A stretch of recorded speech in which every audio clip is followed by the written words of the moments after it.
1 जनवरी 2025 से सरकारी कर्मचारियों और पेंशनर्स के डीए और डीआर में बढ़ोतरी की अधिकृत घोषणा अभी केंद्र सरकार द्वारा नहीं की गई है, लेकिन all India consumer price index for industrial worker के दिसंबर महीने के आंकड़े जारी होने के बाद लग रहा था कि कर्मचारियों और पेंशनर्स के डीए और डीआर में केवल 2% ही वृद्धि होने वाली है, क्योंकि 31 दिसंबर 2024 के all India consumer price index के आंकड़ों के आधार पर 1 जनवरी 2025 को डीए 55.99 आ रहा है और all India consumer price index के आंकड़ों में केवल 0.1 की कमी के कारण डीए बढ़ोतरी 3% नहीं होकर 2% होने की संभावना ही व्यक्त की जा रही है। भले ही सरकार द्वारा कोई अधिकृत जानकारी डीए के संदर्भ में नहीं दी गई है, लेकिन अभी कुछ ऐसे संकेत प्राप्त हुए हैं जिनके आधार पर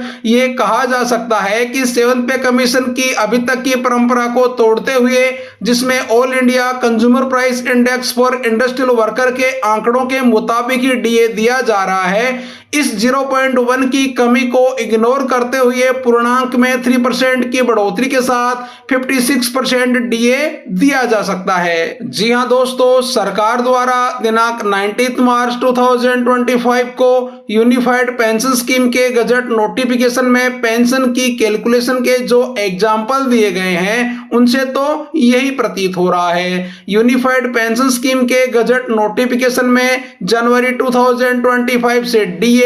और डीआर रेट्स 56% मानकर ही पेंशन की कैलकुलेशन की गई है, जिसे आप खुद भी यहां देख सकते हैं। और बड़ी बात यह है कि यह notification all India consumer price index for industrial worker के दिसंबर 2024 के आंकड़े जारी किए जाने के बाद तैयार हुआ है। अब पीएफआरडीए अपनी मर्जी से तो 3% डीए की कैलकुलेशन करने से रहा, जरूर सरकार से हिंट मिलने के बाद ही एग्जाम्पल्स में डीए 56% लिखा गया होगा। तो दोस्तों, क्योंकि all India consumer price index for industrial worker में सिर्फ 0.1 की कमी से कर्मचारियों और पेंशनर्स के डीए और डीआर में 3% की जगह सिर्फ 2% की ही बढ़ोतरी हो रही है, तो सरकार इसमें रिलैक्सेशन देकर डीए 3% भी बढ़ा सकती है, जैसा कि यूनिफाइड पेंशन स्कीम के नोटिफिकेशन के एग्जाम्पल्स में नजर आ रहा है। आप इस संदर्भ में क्या सोचते हैं, जरूर कमेंट करें।